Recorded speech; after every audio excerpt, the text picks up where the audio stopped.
Chers frères et sœurs, bienvenue à notre Rhapsodie des réalités du jeudi 17 décembre 2020. Je suis la sœur Fabienne de Rion. Alors, nous allons lire notre passage du jour qui est intitulé « Il est là en votre nom ». Oui, Jésus est là en votre nom. Alors, le pasteur va nous expliquer de quoi il s'agit dans notre passage du jour.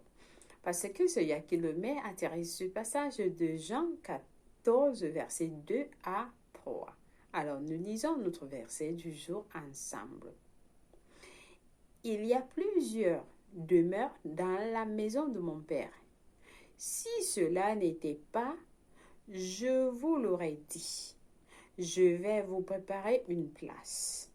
Et lorsque je m'en serai allé, et que je vous aurai préparé une place, je reviendrai et je vous prendrai avec moi, afin que là où je suis, vous y soyez aussi. Lui soit la parole de Dieu. Alors, le pasteur nous fait comprendre que certaines personnes interprètent l'écriture ci-dessus comme si Jésus est allé au ciel pour construire des demeures pour nous. Ainsi, ils pensent que quand quelqu'un donne sa vie à Christ, Dieu commence à construire une demeure pour cette personne au ciel. Mais alors, n'oubliez pas que la Bible nous dit dans Hébreux 4, verset 3, les œuvres ont été achevées dès la fondation du monde. Les œuvres ont été achevées dès la fondation du monde. Alors, le ciel est un endroit magnifique. Le ciel est un endroit magnifique et il a déjà été bâti. Déjà été bâti avant la fondation, dès la fondation du monde. Alors, de quel endroit parlait Jésus? De quoi Jésus voulait nous faire comprendre dans notre verset d'ouverture? Donc, la réponse est simple. Le pasteur nous dit, la réponse est simple. La Bible dit que Jésus a été victorieux en affaires. Et quand il est venu vers les disciples en Galilée, il a dit dans Matthieu 28, verset 9, Hurrah, that is gloire. Hurrah, c'est-à-dire il a crié de joie, de victoire. Puis il est allé au ciel et a reçu une place. Cet endroit n'est pas une chaise à côté ou à proximité du Père. Non, pas du tout. Il a le siège du Père. Il a pris le siège du Père. Il est assis sur le trône de majesté du Père dans les cieux. C'est cette place que Jésus a occupée. C'est la plus haute position d'autorité. C'est la plus haute position d'autorité, au-dessus de toute autorité. C'est la place où Jésus est assis.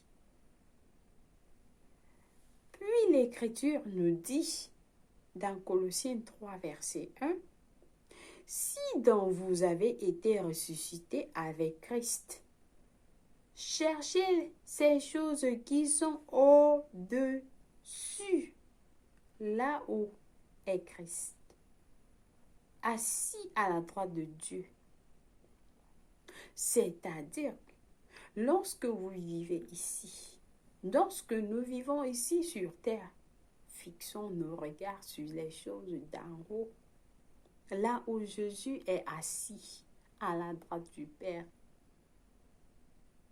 Tout ce que Jésus a fait était pour nous. Toutes les victoires, toutes les batailles, tout ce qu'il a fait sur terre, c'était pour nous. Il est allé en affaire. Il a combattu Satan. Il a défié Satan. Il l'a humilié publiquement. C'était à cause de nous. Ainsi, la place qu'il est allé préparer pour nous est cette place à la droite du Père. Il a préparé cette place à la droite du Père pour nous. Il nous a donné une place dans la gloire et avec lui-même. Maintenant, nous sommes assis avec lui dans les lieux célestes. Alléluia. Gloire à Dieu. Si vous avez donné votre vie en Christ, vous êtes né de nouveau, sachez que vous êtes assis avec Jésus-Christ à la droite du Père dans les lieux célestes. Alors, la Bible nous dit dans Hébreux 9, verset 24, car Christ n'est pas entré dans un sanctuaire fait de main d'homme, en imitation du véritable, mais il est entré dans le ciel même afin de comparaître maintenant pour nous devant la face de Dieu. Aussi longtemps que Jésus est au ciel, nous sommes bien représentés au ciel, chers frères et sœurs. Aussi bien que Jésus est au ciel, nous sommes bien représentés là-bas. Nous sommes représentés là-bas. S'il est assis sur cette position d'autorité, nous sommes représentés là-bas parce que nous sommes morts avec lui et nous avons été ressuscités avec lui. Et alors, il est parti nous représenter là-bas. Il nous représente là-bas. C'est pourquoi il nous a dit de vivre en son nom. Alléluia. Oui, Jésus nous a demandé de vivre en son nom. Et nous vivons où? Nous vivons sur terre. Lui, il est au ciel. Pendant qu'il nous représente là-bas, nous le représentons ici sur terre. Nous le représentons ici sur terre. Colossiens 3, verset 17 dit, « Et tout ce que vous faites en parole ou en action, faites tout au nom du Seigneur Jésus. » Tout ce que vous faites en parole et ou en action, faites tout au nom du Seigneur Jésus. C'est parce que il est là en notre nom. Il est au ciel en notre nom. Et que nous sommes ici en son nom. Nous vivons ici en son nom. Nous le représentons sur terre pendant qu'il nous représente au ciel. Gloire à Dieu. Nous régnons et dominons Satan et les cohortes des ténèbres au nom de Jésus-Christ. Alléluia. Ça veut dire que Jésus nous a donné tout pouvoir ici sur terre, d'agir, de dominer, de régner, de prendre l'autorité dans ce monde.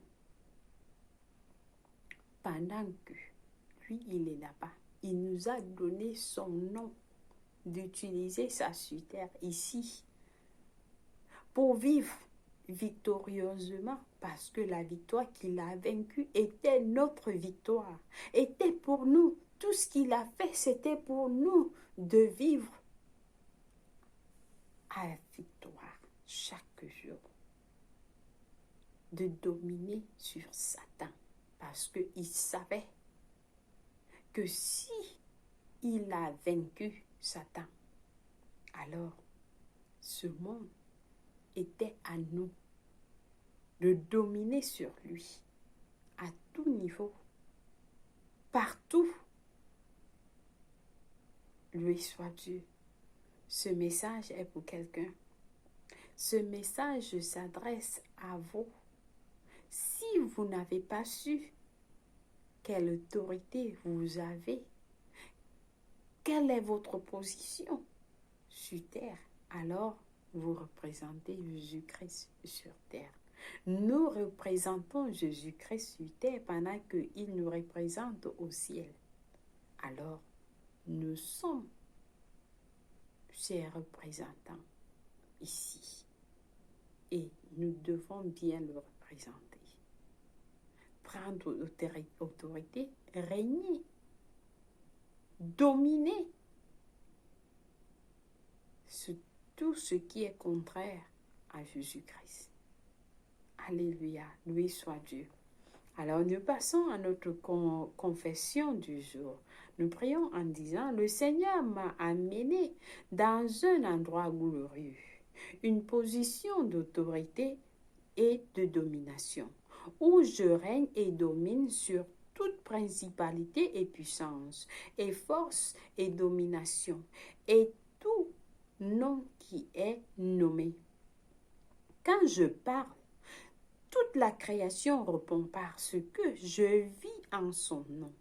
Même maintenant, je brise l'influence de Satan sur la vie des hommes et je déclare que la lumière du glorieux évangile brille dans leur cœur au nom de Jésus.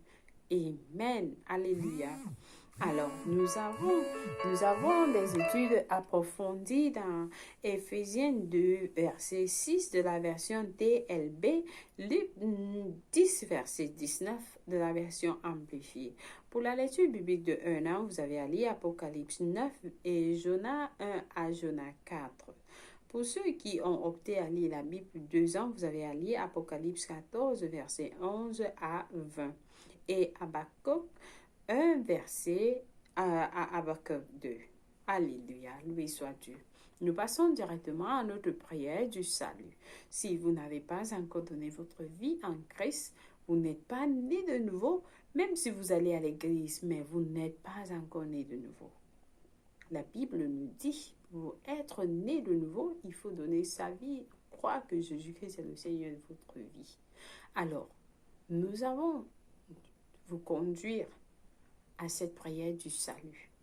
Et lorsque vous priez cette prière de tout cœur, vous allez recevoir Jésus-Christ et le faire le Seigneur et le Sauveur de votre vie.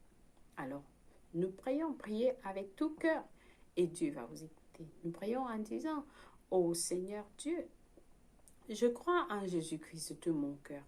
Le Fils du Dieu vivant, je crois qu'il est mort pour moi. Dieu l'a ressuscité des morts. Je crois qu'il est en vie aujourd'hui. Alors je confesse de ma bouche que Jésus-Christ est le Seigneur de ma vie. Par lui et en son nom, j'ai la vie éternelle. Je suis né de nouveau. Merci Seigneur de m'avoir donné la vie éternelle dans mon esprit. Alors aujourd'hui, j'ai décidé de te suivre en avant pour toujours, en arrière pour jamais. Ô Seigneur Jésus, ôte de moi tout péché. Fais de moi une nouvelle création. Fais de moi une nouvelle personne.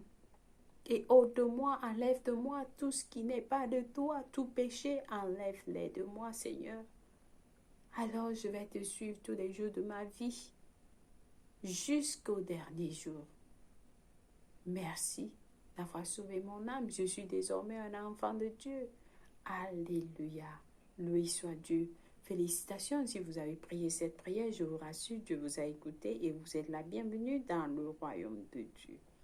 Alors, chers frères et sœurs, je vous bénis avec le nom de Jésus-Christ et sa protection. Oh, Amen. Merci une fois de plus d'avoir suivi notre Rhapsodie des réalités de ce jour. Je vous souhaite une bonne journée, que la présence divine de Dieu soit avec vous. Au nom de Jésus-Christ. Amen. Alors, au revoir.